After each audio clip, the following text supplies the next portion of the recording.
The dirty homeless man was convulsing on the sidewalk as people moved away in disgust. When the young girl picked up his scattered papers, her hands started trembling at what she discovered. Jasmine Thompson's shoes scuffed against the cracked concrete of Clinton Street. The afternoon sun beat down on her back as she adjusted the weight of her backpack, heavy with second-hand textbooks. Her braids swayed with each step, some of them catching on the frayed strap of her backpack. "Watch it!" A man in an expensive suit shouldered past her, not bothering to look back as his leather briefcase knocked against her arm. She pressed herself closer to the building wall, making herself smaller. The familiar route home from school stretched ahead, a path that took her through the stark contrast between Brooklyn's wealthy and struggling neighborhoods. Her phone buzzed in her pocket. Another text from her mom. Landlord called again.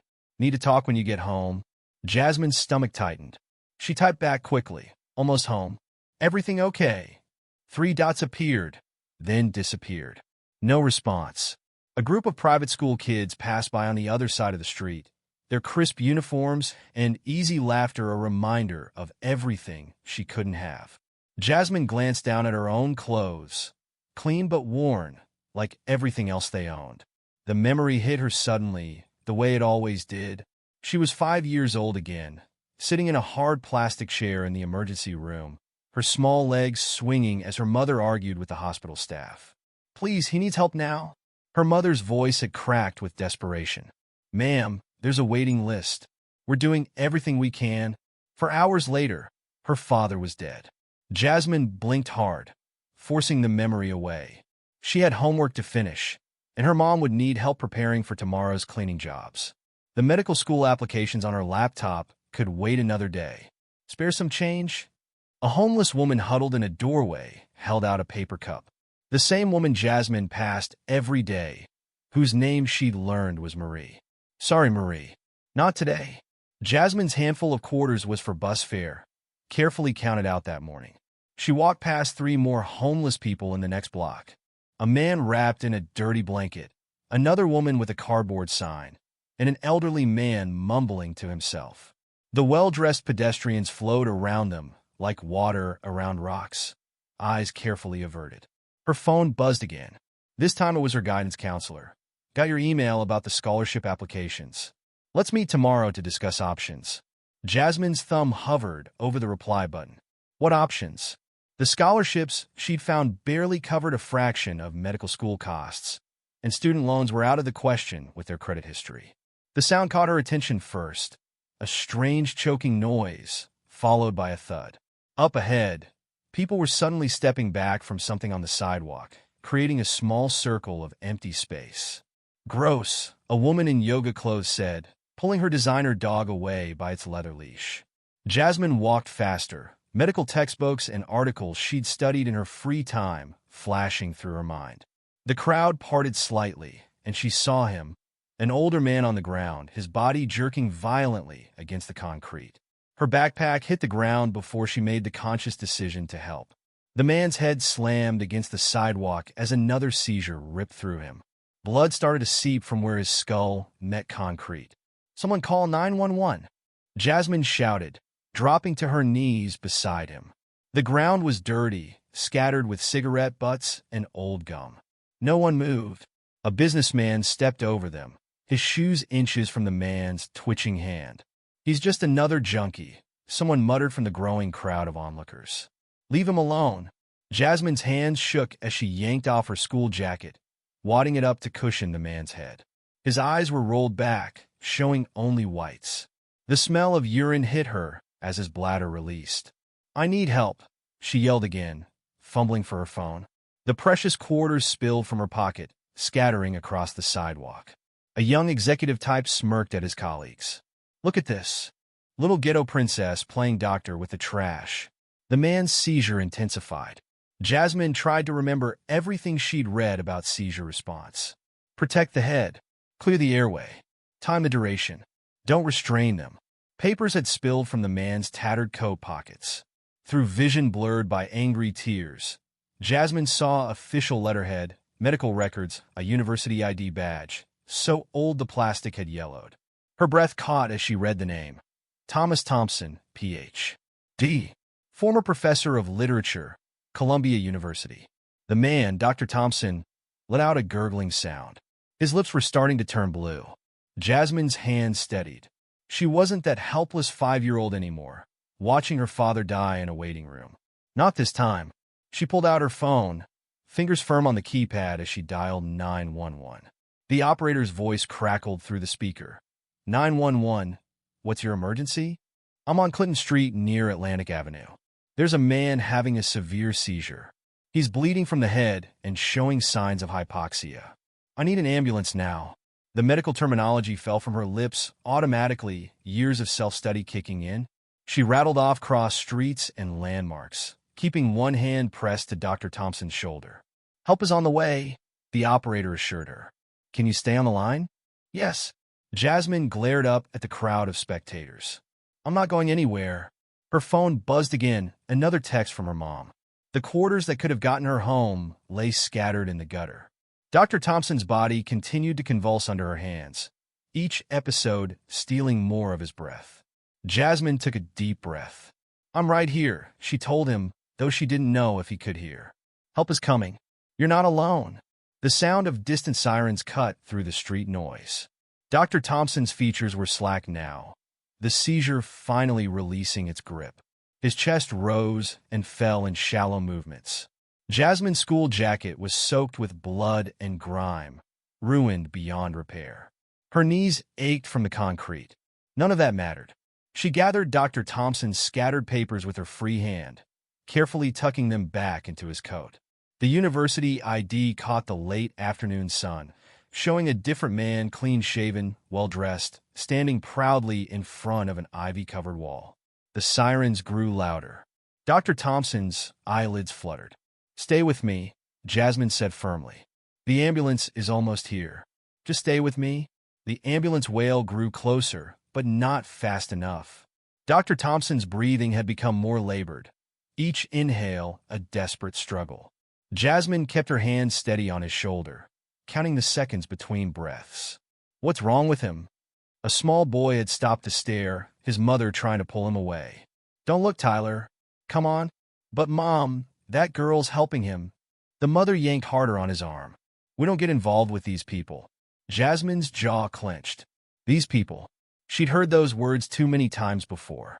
A new wave of seizures hit Dr. Thompson. His body went rigid, then began to shake violently. Fresh blood seeped into Jasmine's jacket beneath his head. Turn on your side, she muttered, carefully guiding his body into the recovery position she'd studied. That's it. Let gravity help you breathe. The crowd had grown larger, phones out to record the scene. Jasmine heard snippets of their conversations. Can't believe she's touching him. Probably just wants attention. Someone should stop her before she makes it worse. A sharp laugh cut through the murmurs. 3 young executives stood at the edge of the crowd, designer suits pristine in the afternoon sun. Hey, sweetheart, one called out. Your diversity application to med school isn't due for months. No need to practice now. His friend snickered. Jasmine ignored them, focusing on Dr. Thompson's vital signs. His pulse fluttered weakly under her fingers. Where's that damn ambulance? She whispered, scanning the street again. More papers had fallen from Dr. Thompson's coat. Medical records scattered across the sidewalk, some stained with coffee and grease. Jasmine grabbed them before they could blow away, catching glimpses of diagnoses. Bipolar disorder, PTSD, possible early onset dementia. The young executives weren't done. Seriously, though, another one said loudly, shouldn't someone stop her? What if she hurts him? Like it could get any worse, his friend replied. Dude probably hasn't bathed in months. Rage burned in Jasmine's throat. She wanted to scream at them, to make them see Dr. Thompson as a person, a professor, a father, someone who'd had a life before ending up here. Instead, she channeled her anger into action, continuing to monitor his breathing and protect his head. A new seizure gripped him, worse than before. His back arched off the concrete as muscles spasmed uncontrollably. It's okay, Jasmine said firmly, though her heart raced. I've got you. Just ride it out. The smell was overwhelming. Sweat, urine, weeks of unwashed clothes. Jasmine breathed through her mouth and kept her hands steady. She'd helped her mother clean enough houses to know that bad smells were just that, smells. They couldn't hurt you. Young lady, a security guard from a nearby bank had approached. You need to move along. You're blocking the sidewalk. Jasmine didn't look up. He needs medical attention. The ambulance is coming. This isn't your problem. Let the professionals handle it.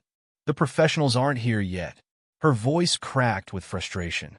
And he could die waiting for them, just like her father had died waiting. The memory hit her again. The emergency room's harsh lights, her mother's pleading voice, the final flatline tone that meant her daddy wasn't coming home. Dr. Thompson's seizure subsided, leaving him limp and barely breathing. Jasmine checked his airway again. The blue tinge around his lips had deepened. Come on, she urged. Stay with me. Help is almost here. More blood soaked through her jacket. She pressed harder, trying to stem the flow from where his head had hit the concrete. Her hands were stained red now, copper smell mixing with the street's other odors. The security guard stepped closer. Last warning. Move along, or I'm calling the police. Go ahead, Jasmine snapped. Call them. Call anyone who might actually help instead of standing there making threats. Her phone buzzed again in her pocket. Probably her mom, wondering why she wasn't home yet. The sun was lower now, casting long shadows across the sidewalk. Rush hour crowds pushed past, some stepping into the street to avoid the scene entirely. Dr. Thompson's eyes fluttered open briefly. Clouded, confused. His cracked lips moved, forming silent words. You're going to be okay, Jasmine told him, leaning closer to hear. Just hold on, Sarah. The name came out as barely a whisper. I'm sorry. His eyes rolled back as another seizure took hold. Jasmine braced his head, preventing it from hitting the ground again. Blood smeared across her school uniform, but she barely noticed. The young executives had moved closer, still watching with amused expressions. Bet she thinks this'll look good on her college applications, one said. Community service with the homeless? More like community disservice, another replied. She's just making a scene. Jasmine's hands shook with suppressed fury. She wanted to stand up and scream at them, make them see what they really were: privileged, heartless, everything wrong with this city. Instead, she stayed focused on Dr. Thompson. He was all that mattered right now. The papers from his coat had revealed more than just medical records. There were old photos, a younger version of him standing proudly in front of a classroom, students gathered around. A newspaper clipping about his published books. A worn letter from someone named Sarah, the paper soft from being unfolded and refolded countless times. The sun slipped behind a building, temperature dropping with the shadows. Dr. Thompson shivered violently, his thin coat offering little warmth. Without hesitation, Jasmine shrugged off her cardigan and laid it over his chest. The ambulance will be here any minute, she promised, though she had no way of knowing if that was true. Just hang in there? His only response was another seizure, worse than the others. His back arched impossibly high, muscles rigid with tension. A horrible choking sound came from his throat. No, no, no. Jasmine's training kicked in again.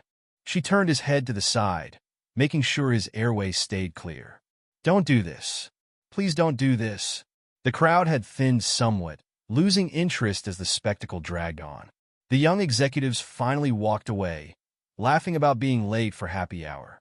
The security guard retreated to his post, though he kept watching with disapproving eyes. Jasmine's knees ached from the concrete. Her uniform was ruined, stained with blood and dirt. She'd missed her bus, lost her fare money, and would definitely be in trouble at home. None of that mattered. I'm not leaving you, she told Dr. Thompson's unconscious form. You hear me? I'm staying right here until help comes. His only response was the rattling sound of his breathing, growing weaker by the minute. Jasmine squeezed her eyes shut, fighting back tears of frustration. Where was that ambulance? A new sound cut through the street noise, sirens, closer this time. Jasmine's heart leaped. They're coming, she said, gripping Dr. Thompson's hand. Just hold on. Please hold on. The ambulance rounded the corner, lights flashing against the darkening buildings. Jasmine waved frantically with her free hand, not caring how desperate she looked. Dr. Thompson's fingers twitched in her grip. His lips moved again, forming that same word. Sarah? Help is here, Jasmine told him, voice breaking with relief. You're going to be okay. I promise you're going to be okay. The ambulance screeched to a halt beside them. Paramedics jumped out, equipment in hand. Jasmine began rattling off information before they could even ask. Multiple grand mal seizures, approximately 40 minutes duration. Head trauma from falling, possible hypoxia. Patient has a history of mental health issues, and she kept talking, kept holding his hand, kept fighting for this stranger's life as the sun set over Brooklyn's indifferent streets. Chapter 3. Against all odds, step back, please. The paramedic's voice was firm but kind. We need room to work. Jasmine reluctantly released Dr. Thompson's hand, moving just far enough away to let the medical team do their job. Her legs trembled as she stood, pins and needles shooting through her knees after kneeling so long on the concrete. BP's dropping, one paramedic called out. We need to move fast. Jasmine watched them work, recognizing procedures she'd only read about. They started in 4, attached monitoring equipment, stabilized his neck. Her hands felt empty without his grip. You the one who called? A female paramedic approached, notepad ready. Yes. I found him about 40 minutes ago. He's had multiple seizures, the longest lasting around 3 minutes. He hit his head when he fell. The paramedic raised an eyebrow at her precise terminology. You have medical training? No, I study a lot. Jasmine wrapped her arms around herself, suddenly cold without her cardigan. His name is Thomas Thompson. He was a professor at Columbia. I found his ID. You did good, kid. The paramedic glanced at her blood-stained uniform. We'll take it from here. They were already loading Dr. Thompson onto a stretcher. His face was ghost white under the street lights that had begun flickering on. Wait. Jasmine stepped forward. Which hospital are you taking him to? Brooklyn Methodist. But you should go home. Get cleaned up. Let the professionals handle this. There it was again. That word. Professionals. The same dismissal she'd heard in the emergency room 13 years ago, watching her father die while professionals decided his fate. I'm coming with you. The paramedic shook her head. Family only in the ambulance. He doesn't have family here. Jasmine pulled out the papers she'd gathered. Look at his emergency contact. His daughter Sarah's in California. He needs someone to advocate for him. That's not your responsibility. Please. Jasmine's voice cracked. I can't just leave him alone. The female paramedic studied her for a long moment, then sighed. Fine, but you stay out of the way and do exactly what we say. Jasmine nodded quickly, grabbing her ruined backpack from the ground. Her phone showed 5 missed calls from her mom. She fired off a quick text, had an emergency. We'll explain later. I'm safe. The ambulance interior was cramped, filled with equipment she'd only seen in textbooks. She wedged herself into a corner, watching the paramedics continue their work. Dr. Thompson's vital signs beeped steadily on the monitor. He's stabilizing, one paramedic reported. Still needs immediate neurological assessment. Jasmine's fingers found the worn letter in her pocket, the one addressed to Dr. Thompson from his daughter Sarah. She hadn't read it. That felt like too much of an invasion. But she held it now like a talisman, proof that this man was more than just another homeless statistic. The ambulance swayed as it navigated Brooklyn's streets. Each turn sent medical supplies sliding on their shelves.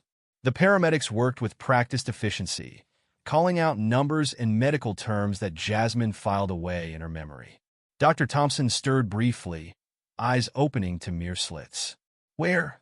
You're in an ambulance, Jasmine said quickly, leaning forward. You're going to be okay. His gaze found her face, clouded with confusion. Do I know you? No, sir. I found you on Clinton Street. You had a seizure. Sarah? His voice was barely a whisper. Is Sarah here? We're trying to contact her. Jasmine swallowed hard. Just rest now. His eyes closed again as another small seizure gripped him. The paramedics adjusted his medication, speaking in quick, professional bursts. Jasmine's phone buzzed. Her mom again. Where are you? Answer me right now. She stared at the screen, thumbs hovering over the keys. How could she explain? Sorry, Mom. I missed the bus because I spent our last quarters helping a homeless man. Sorry I ruined my uniform. Sorry I'm making our lives even harder. The ambulance hit a pothole, jostling everyone inside. One of Dr. Thompson's papers slipped from Jasmine's pocket, an old teaching evaluation. Dr. Thompson's passion for literature is matched only by his dedication to his students, it read. He makes every voice feel heard, every perspective valued. 2 minutes out, the driver called back. Jasmine squared her shoulders. She'd come this far. She couldn't abandon him now. Not when he was so vulnerable. Not when he might face the same indifference that had killed her father. The ambulance backed into the emergency bay, doors flying open to reveal a team of waiting staff. They whisked Dr. Thompson away in a blur of motion and medical terminology. "You need to check in at reception," the female paramedic told Jasmine. "They'll want your statement." Jasmine nodded, clutching her backpack. The emergency room was painfully familiar. Same harsh lights, same antiseptic smell, same feeling of lives hanging in the balance. She approached the desk on shaking legs. "I'm here with Thomas Thompson, the seizure patient who just came in." The receptionist barely glanced up. "Relation to patient?" Jasmine hesitated. "I'm the one who found him. I have his paperwork, his medical history. Family only past this point. But he needs an advocate. Someone to make sure he gets proper care. Hospital policy."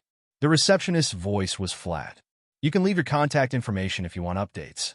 Jasmine gripped the edge of the desk, knuckles white. Through the double doors, she caught glimpses of Dr. Thompson being rushed down a hallway. Her phone buzzed again. Her mom was calling. The clock on the wall showed 7:45 p.m., almost 4 hours since school had ended. She should go home. She should face the consequences of her choices.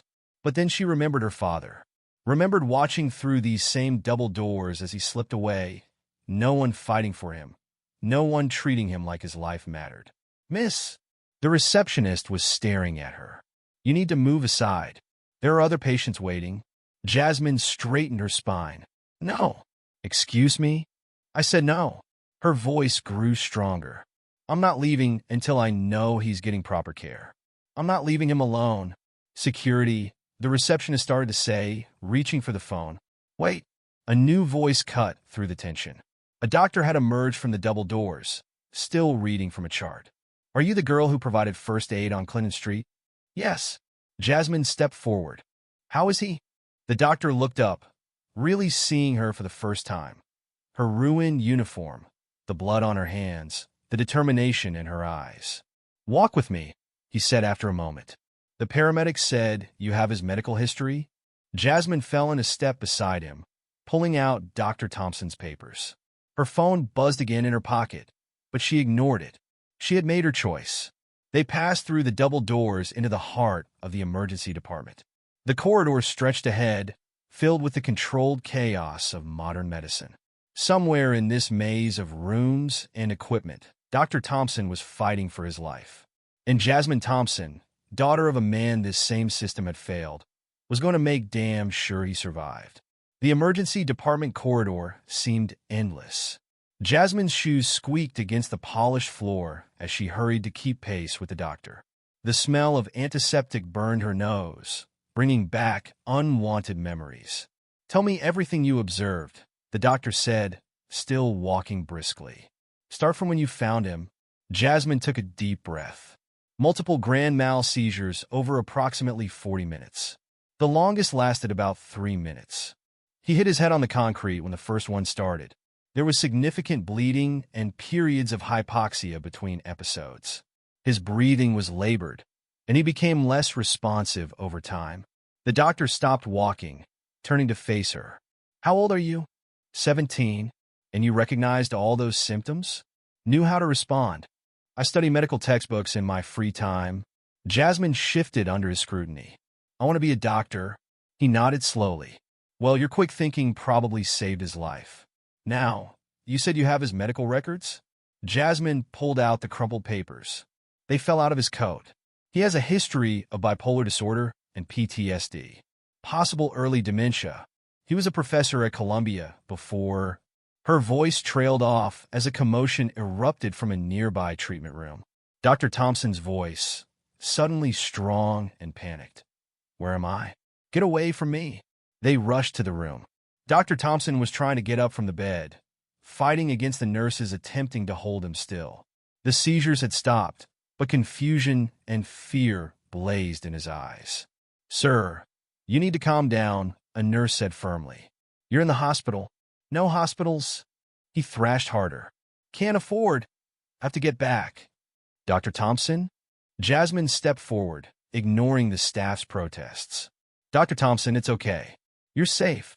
His wild gaze found her face. "Who?" "I'm Jasmine. I found you on Clinton Street when you had a seizure. Remember? We talked about Sarah." The name cut through his panic. He stopped struggling. "Sarah? My daughter?" "Yes." Jasmine moved closer, speaking softly. "We're trying to contact her, but you need to let the doctors help you first." His breathing slowed. The tension gradually left his body. I can't remember." "That's normal after seizures," the doctor said, stepping forward. "We need to run some tests, get that head wound treated. Will you let us help you?" Dr. Thompson looked at Jasmine again, then nodded weakly. The nurses resumed their work, hooking up monitors and starting new 4 lines. Jasmine's phone vibrated. Another call from her mom. 8 missed calls now. She stepped into the hallway to answer. "Where are you?" Her mother's voice was tight with worry and anger. "Do you know what time it is?" "Mom, I'm sorry. I'm at Brooklyn Methodist. There was an emergency." "The hospital? Are you hurt?" "No, I'm fine.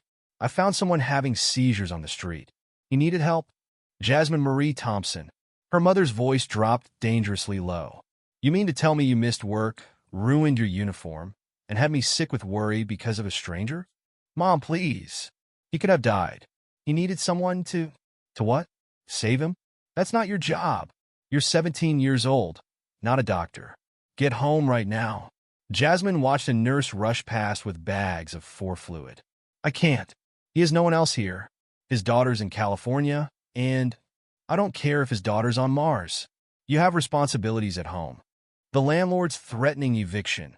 I needed your help with tomorrow's cleaning jobs, and you're playing hero with some homeless man." The words hit like slaps.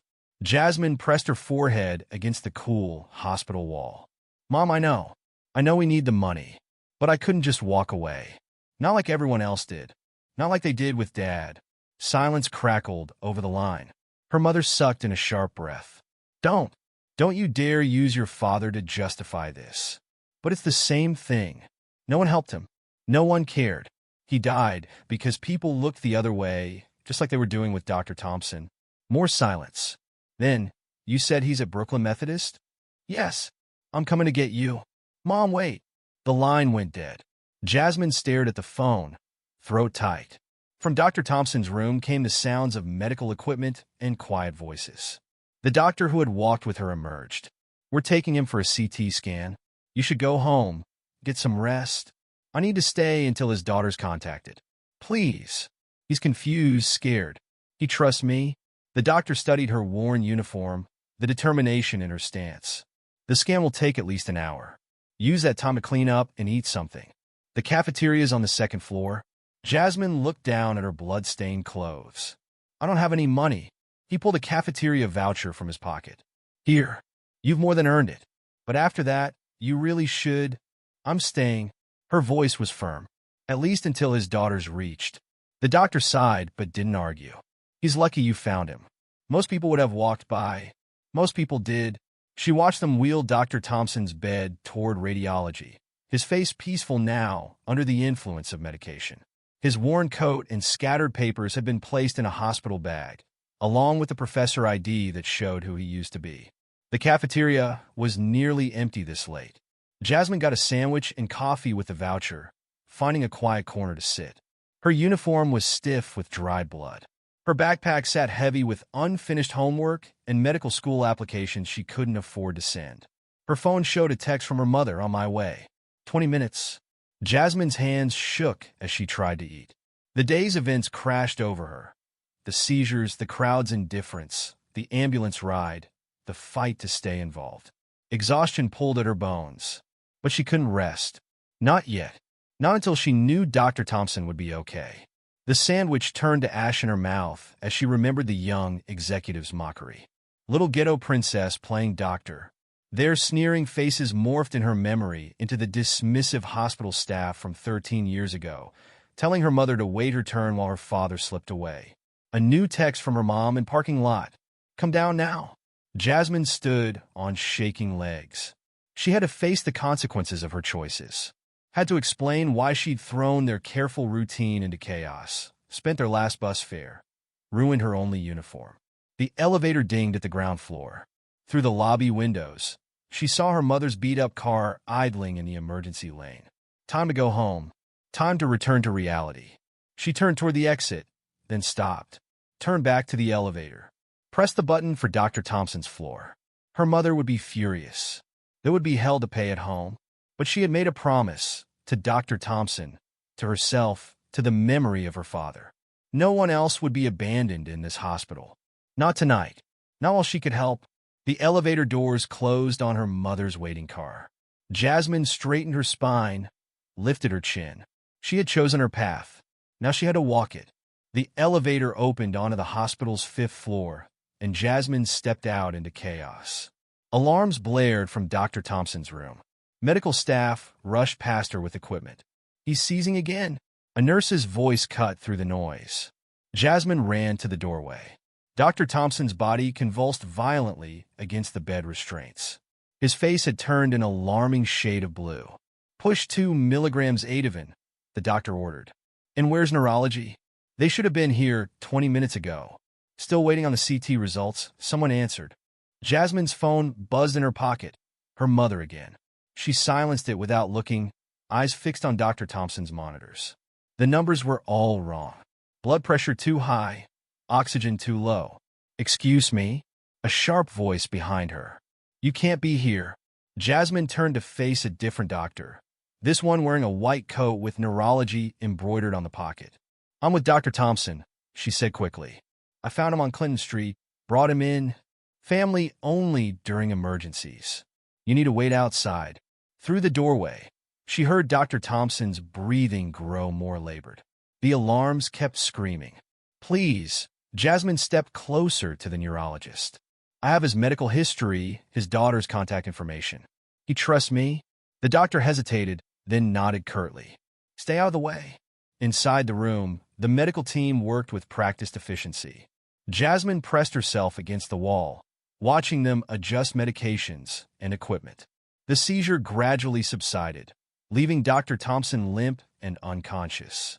CT results are up, a nurse announced, turning a computer screen toward the doctors. The neurologist studied the images, frowning. There's bleeding. We need to relieve the pressure. Prep an oar. Wait. A new voice from the doorway. I'm his daughter, Sarah Thompson. Jasmine turned to see a woman in her 40s, still wearing a rumpled business suit like she'd come straight from the airport. Her face was a younger, feminine version of Dr. Thompson's. Dr. Thompson? The neurologist moved to greet her. I'm Dr. Chun. We need your consent for emergency surgery. Of course, anything he needs. Sarah's voice shook as she approached the bed. Oh God, Dad. What happened to you? The medical team swept into action, preparing Dr. Thompson for surgery. Sarah signed forms with trembling hands, barely seeming to read them. Who found him? She asked suddenly, looking around. The nurse said someone stayed with him. Got him help? I did. Jasmine stepped forward. On Clinton Street, Sarah really looked at her then, taking in the blood-stained uniform, the determination in her stance. They said you rode in the ambulance with him. Stayed all this time. I couldn't leave him alone. Sarah's eyes filled with tears. Thank you. God, thank you. I've been trying to find him for months. A nurse interrupted. We need to move him now. They watched in silence as Dr. Thompson was wheeled towards surgery.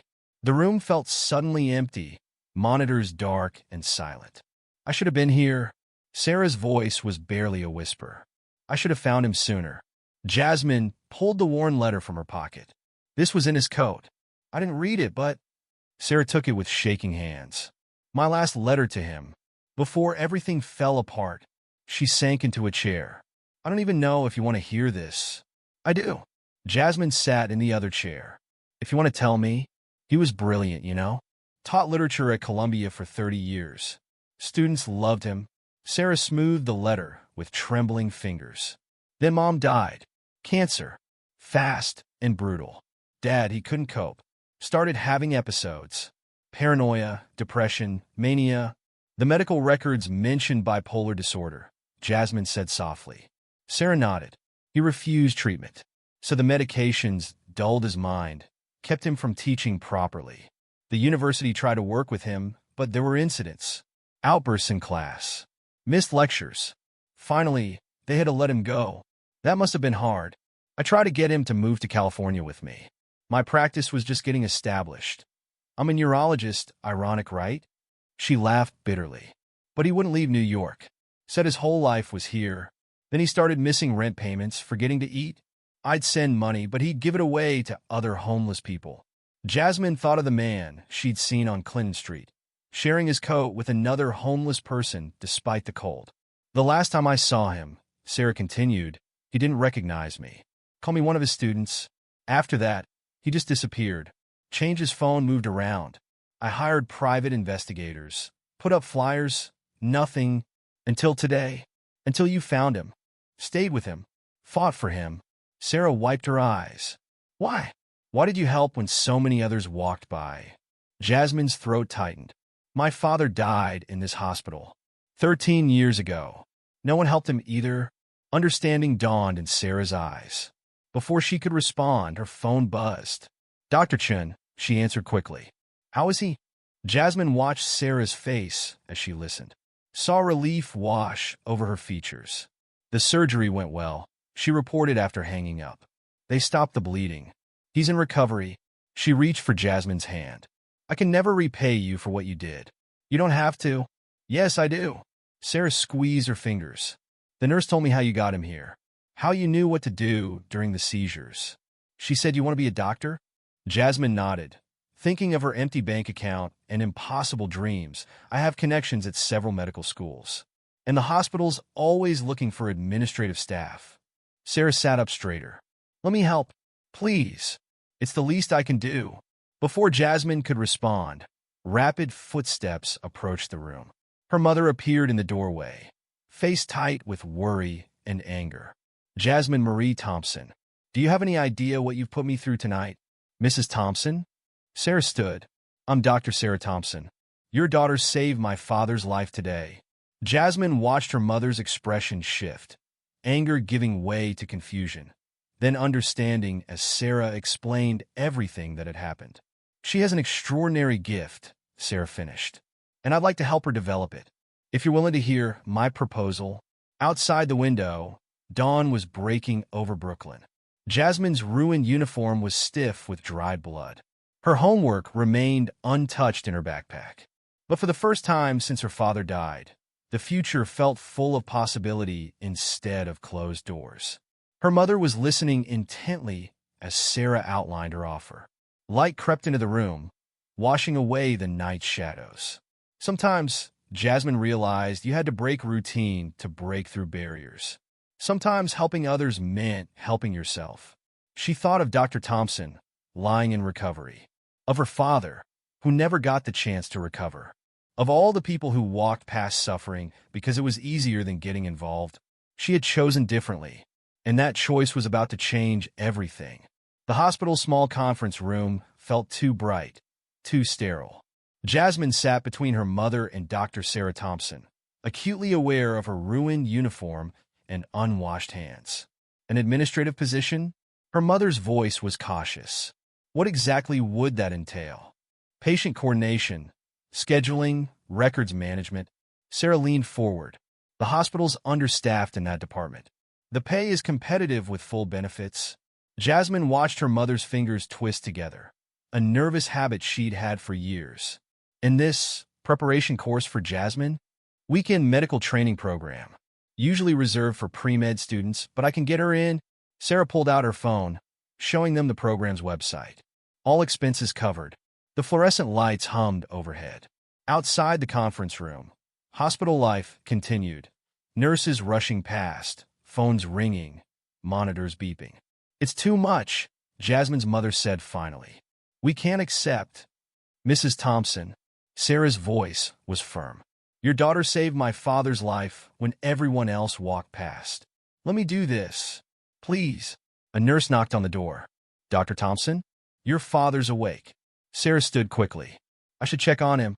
Take some time to discuss this. I'll be back. The door clicked shut behind her. Silence stretched between Jasmine and her mother. Baby. Her mother's voice cracked. Look at me. Jasmine turned. In the harsh lighting, she could see every line of exhaustion on her mother's face, every worry embedded in her expression. I know why you did it. Her mother touched her cheek. You've got your daddy's heart. Always wanted to help, no matter the cost. I couldn't walk away, Jasmine whispered. Not like they did with Dad. I know. Her mother's hand dropped to grip hers. But baby, we've got real problems. The landlord gave us 30 days. Your uniform's ruined. And this job I've got lined up tomorrow. What if this is the answer?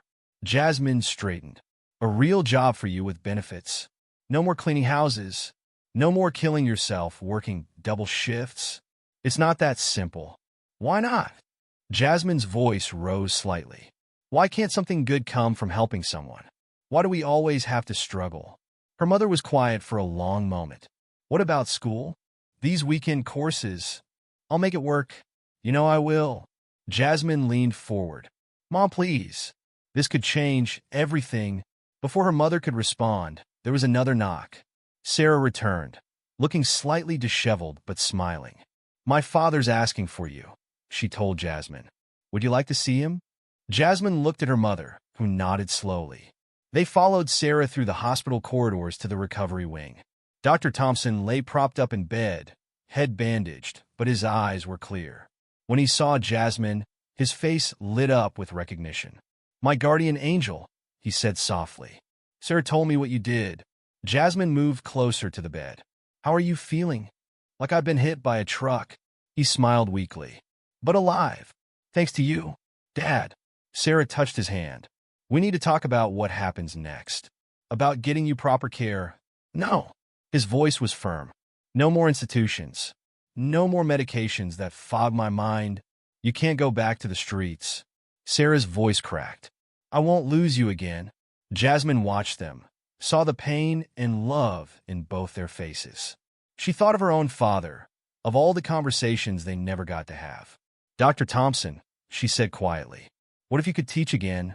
They all turned to look at her. Not at Columbia, she continued. But there are community programs, adult education centers. Places where people need your knowledge, your passion for literature. I'm not fit to teach anymore, he muttered. My mind. You quoted Shakespeare when they brought you in, Jasmine reminded him. Even in crisis, literature was there in your mind. That doesn't go away. Sarah straightened suddenly. She's right. Dad, what if we made a deal? You take your medications. Let me help you find stable housing.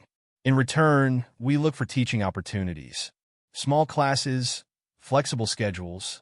Dr. Thompson was quiet for a long moment. You really think anyone would want to learn from a homeless man? Former professor, Jasmine corrected, who hit hard times but is finding his way back. More silence. Then Sarah, the medication. It makes everything dull. We'll work with your doctors, Sarah promised. Find the right balance. Please, Dad, let us help you come back. Jasmine felt her mother's hand slip into hers, squeezing gently. Dr. Thompson looked at each of them. His daughter, the woman he'd lost touch with. Jasmine, the stranger who'd fought for his life. Her mother, who understood loss and struggle. Okay, he whispered. Okay. The tension in the room broke. Sarah hugged her father carefully, mindful of his bandages. Jasmine felt tears prick her eyes. Now, Dr. Thompson said, his voice stronger, about this young lady's medical ambitions. Sarah tells me you want to be a doctor? Jasmine nodded. Then consider this your first practical lesson in patient care. He smiled. Though perhaps next time, try not to ruin your uniform. They all laughed, the sound echoing in the small room. Outside, the morning sun had fully risen, painting Brooklyn in shades of possibility. Mrs. Thompson? Sarah turned to Jasmine's mother. About that job offer. Jasmine watched her mother straighten her shoulders. 13 years of struggle visible in her stance. What time should I come in for training? The words hung in the air, not just an answer, but a decision. A chance. A change. Dr. Thompson reached for Jasmine's hand. You know, in literature, we call this a turning point. The moment when everything shifts. A turning point, Jasmine repeated softly. She looked around the room. At Sarah's relieved smile, her mother's cautious hope, Dr. Thompson's clear eyes. Sometimes a single choice, a refusal to walk away, could alter multiple lives. The hospital intercom crackled with announcements. Monitors beeped steadily. Life continued its rhythm outside. But in this room, everything had changed. And somewhere, Jasmine thought, her father would be proud. 1 month later, Jasmine stood in front of Brooklyn Methodist Hospital, her new weekend medical prep course textbooks heavy in her backpack. The morning sun glinted off the building's windows, making her squint. "You're early." Dr. Sarah Thompson approached from the parking lot, coffee in hand. "Nervous?" "A little." Jasmine adjusted her backpack strap. "Maybe a lot. Come on. I'll show you where the classes are held." They walked through the hospital's main entrance. Jasmine's mother was already at her desk in the administrative office, phone pressed to her ear as she coordinated patient schedules. She gave Jasmine a quick wave. "Your mom's doing great," Sarah said as they waited for the elevator. The department head can't stop praising her organizational skills. Jasmine smiled. No more cleaning houses. No more coming home with raw hands and an aching back. The regular paycheck had already made a difference.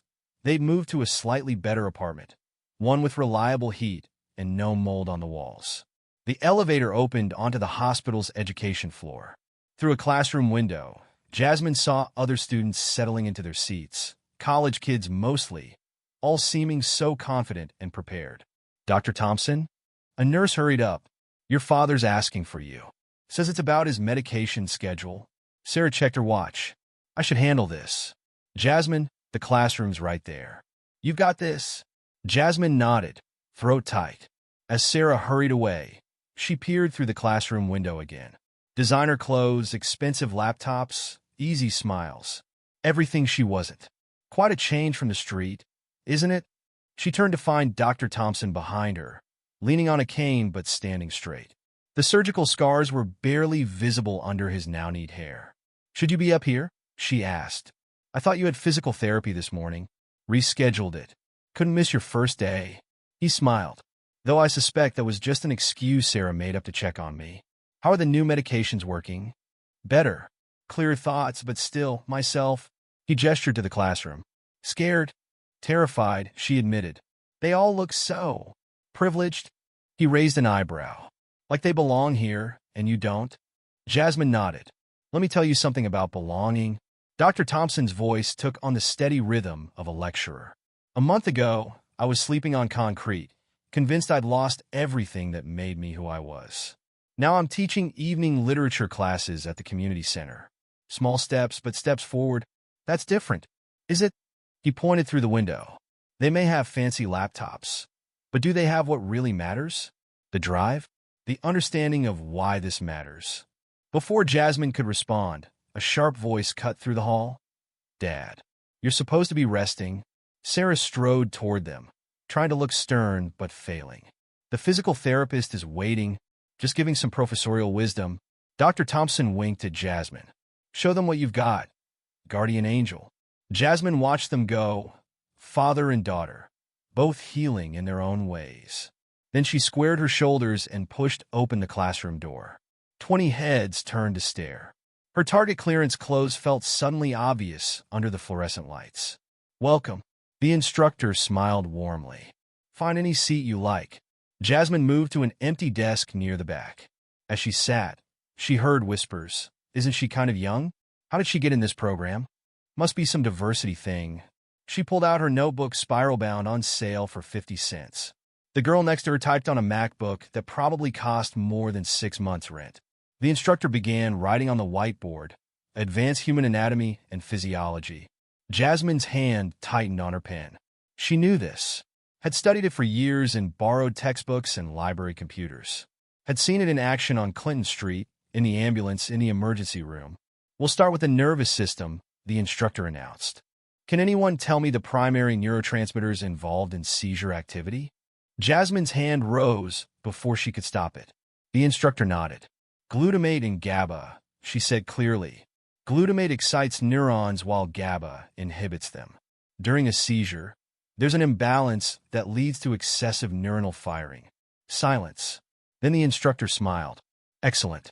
And can you explain how that relates to common anti-seizure medications?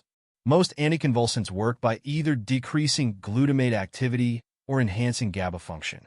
For example, benzodiazepines like Ativan bind to GABA receptors, increasing inhibitory neurotransmission. More silence.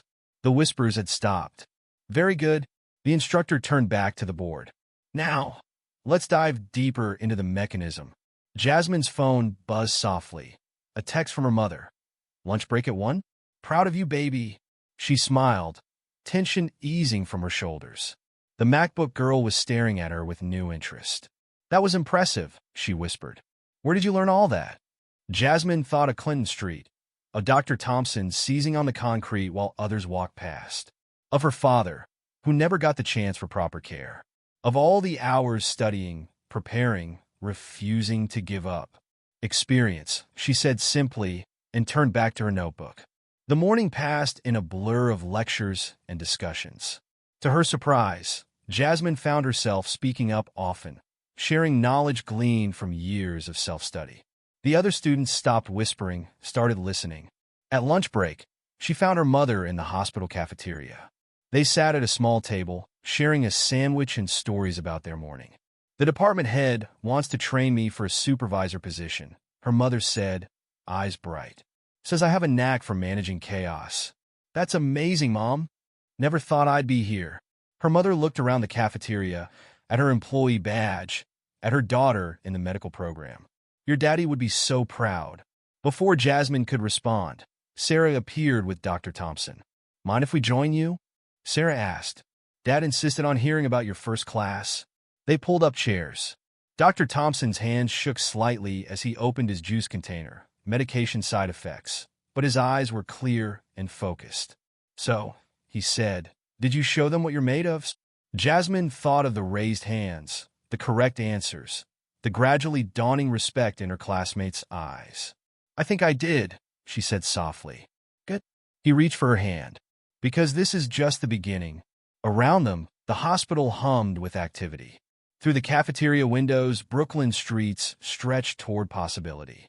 Everything had changed in a month: jobs, home, future. All because she'd refused to walk past someone in need. Sarah was talking about upcoming lectures, her mother about department meetings.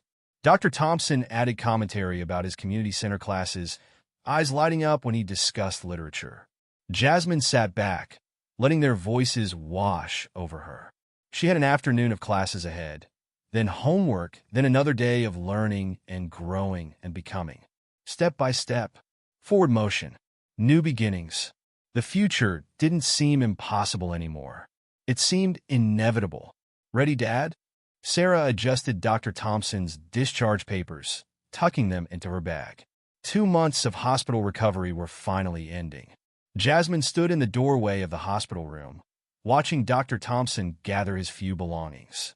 He moved slowly but steadily, the tremors in his hands almost gone. I don't need that. He waved off the offered wheelchair. I can walk out of here on my own 2 feet. Hospital policy, Sarah insisted. Don't be stubborn. Jasmine hid a smile. Some things hadn't changed, like Dr. Thompson's determination to do things his way. But so much else had. They wheeled him through familiar corridors. Hospital staff called out goodbyes. He'd become something of a celebrity during his stay, telling stories and quoting poetry to anyone who'd listen. Jasmine's mother looked up from her new desk at the administrative station. All set, Professor? Ready to rejoin the world of the living. He grinned. Though I'll miss our literary discussions. You'll see her at the community center, Jasmine reminded him.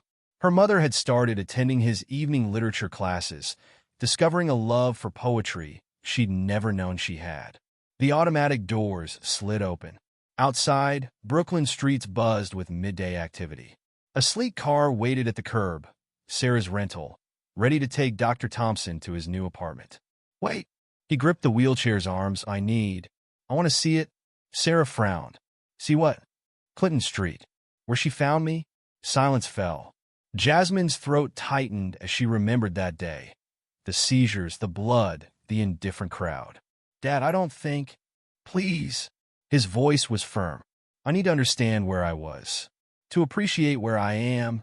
Sarah looked at Jasmine, who nodded slowly. I'll show you. The drive was short but heavy with memory. They parked near the spot where it had happened. The sidewalk looked ordinary now. No trace of what had occurred. Here? Dr. Thompson stood carefully, leaning on his cane. Right here? Jasmine pointed. You were lying there when I found you. He stared at the concrete, lost in thought. Then look, a group of young executives walked past. The same ones who had mocked Jasmine that day. They didn't recognize her now, in her neat weekend program clothes instead of a bloody uniform. Still walking past, Dr. Thompson noted quietly. Still not seeing, but some people do see. Sarah touched his arm. Some people stopped. As if to prove her point, a woman approached them. It took Jasmine a moment to recognize Marie, the homeless woman she passed every day on her way to school. Professor. Marie's face lit up. You're looking better. Dr. Thompson smiled warmly. Thank you, my dear. How are the classes going? Got my GED last week. Marie stood straighter. Starting community college next month, just like you said I could. Jasmine looked between them, confused. Sarah explained quietly. Dad's been tutoring some of the homeless community in his spare time. Basic education, literacy, they just need someone to believe in them, Dr. Thompson said. Like this young lady believed in me. He turned to Jasmine. Ready to see something? They followed him, slowly due to his cane, around the corner to the community center. A new sign hung in the window. Free medical screening. All welcome. Through the glass, Jasmine saw nurses taking blood pressure readings, checking temperatures, offering basic care to people who couldn't afford regular doctors. Sarah helped set it up, Dr. Thompson explained. After hearing your father's story. Well, some things need to change. Jasmine pressed her hand against the glass. Inside, people who would normally be ignored were being treated with dignity, with care. There's more. Sarah pulled out some papers. The hospital board approved a new program. Free basic health care for the homeless, starting next month. And she smiled at Jasmine. They need student volunteers from the medical prep program. Really? Jasmine's heart leaped. Twice a week, under supervision. Real experience, real patience. Marie spoke up suddenly. You should see how many people he's helped. She gestured to Dr. Thompson. Not just teaching. He understands what it's like, you know? To be invisible. Not invisible, Dr. Thompson corrected gently. Just unseen. But that's changing, thanks to people like Jasmine. They walked back to the car, moving slowly to accommodate both Dr. Thompson's cane and Marie's arthritic knee. The street felt different now. Not just a place of painful memory, but of new beginnings. Need a ride? Sarah asked Marie. Got class in an hour? Marie beamed. Professors teaching us Shakespeare today. They said their goodbyes. As Marie walked away, Dr. Thompson turned to Jasmine. You know what the true measure of change is? He gestured to the community center, to Marie's retreating figure. It multiplies. One person helps another, who helps another. A chain reaction, Sarah added. Exactly. He squeezed Jasmine's hand. You didn't just save my life that day. You started something bigger. The drive to Dr. Thompson's new apartment was quiet, each lost in thought. The building was modest but clean, with an elevator for his bad days and a small library in the lobby. Home sweet home, Sarah said, helping him inside. The apartment was small but bright, with bookshelves already filled. Sarah had brought his surviving collection from storage. A desk by the window held paper stacks and lesson plans for his community classes. Perfect for office hours, he said, running his hand along the desk surface. Office hours? Jasmine asked. For my students? He smiled. All kinds of students. GED candidates, literature lovers, maybe even a future doctor or two. Sarah busied herself in the kitchen, giving them space. Jasmine looked around the apartment, at the medications neatly arranged on the counter, the emergency numbers posted by the phone, the signs of care and planning and hope. I was thinking, Dr. Thompson said carefully, about starting a scholarship. Small at first, but for students who understand what it means to help others, who see what needs to be seen. Dad, Sarah called from the kitchen, voice trembling. Just a thought. He settled into an armchair. After all, education changed my life twice now. First as a professor, then as a student of human kindness. Jasmine's phone buzzed, a text from her mother. Dinner at 6? Dr. Chen wants to discuss your hospital volunteer schedule. I should go, she said reluctantly. Weekend homework? Of course. Dr. Thompson stood to hug her. Thank you. Not just for that day, but for every day since. Outside, the afternoon sun painted Brooklyn's buildings gold. Jasmine walked to the subway, passing people who might once have been invisible to her. Now she saw them, really saw them. A man reading poetry on a bench.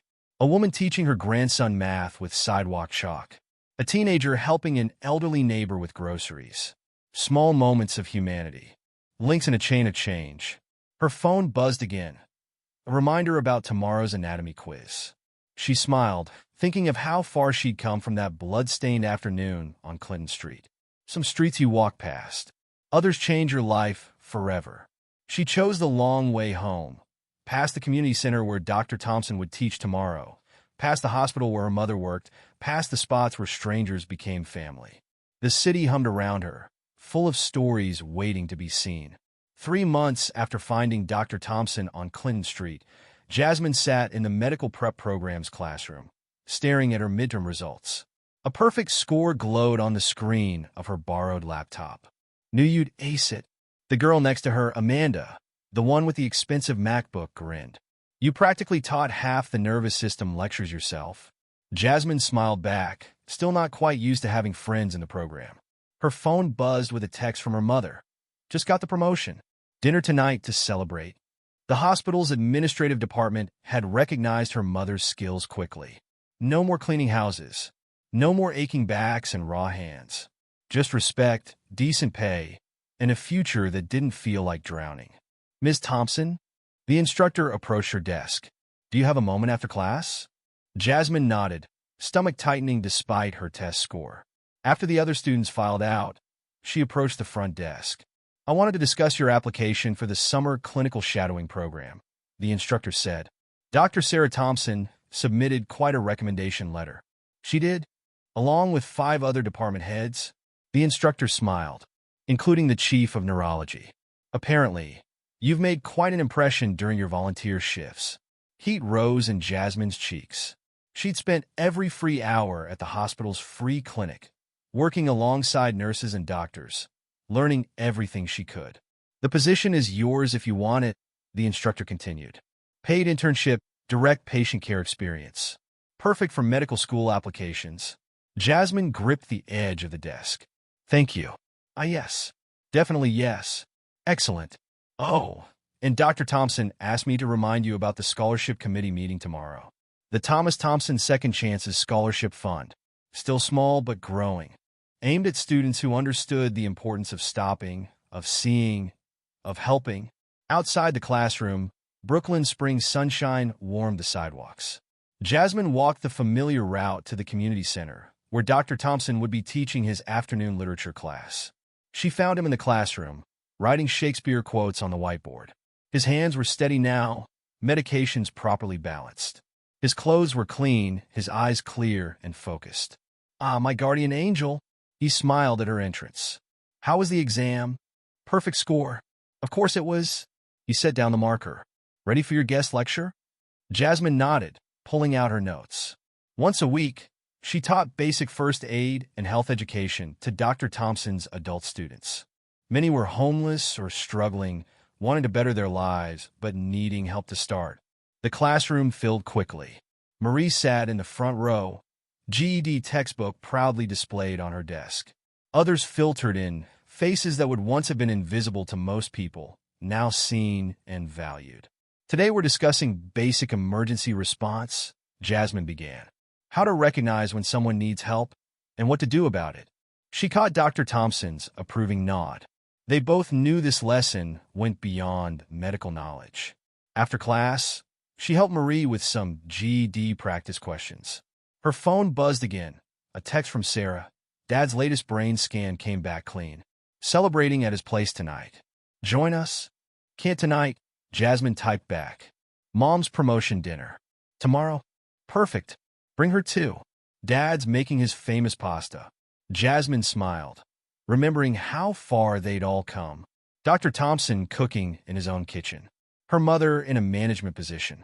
Sarah's free clinic growing by the day. And her own transformation, from a girl who could barely afford bus fare to a rising star in the medical prep program. She left the community center as sunset painted Brooklyn's buildings gold. The walk home took her past Clinton Street, past the spot where everything had changed. A commotion ahead caught her attention. A woman had fallen, shopping bags spilling across the sidewalk. Without hesitation, 3 people rushed to help: a businessman, a teenager, a street vendor. Jasmine smiled. Change was possible. Sometimes it just took one person to start. Her mother was waiting at their new apartment, still modest, but in a better building with working heat and no mold. The table was set for dinner. Homework spread across one end. "There's my future doctor." Her mother hugged her tight. "How was the exam?" "Perfect score." "That's my girl." Pride shone in her mother's eyes. "Your daddy would be so proud." "He'd be proud of you too, Mom." "Department supervisor." "Who would have thought?" Her mother straightened her new blazer.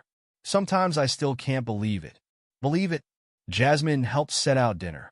"Oh, Dr. Thompson invited us over tomorrow. He's cooking. That man's pasta sauce."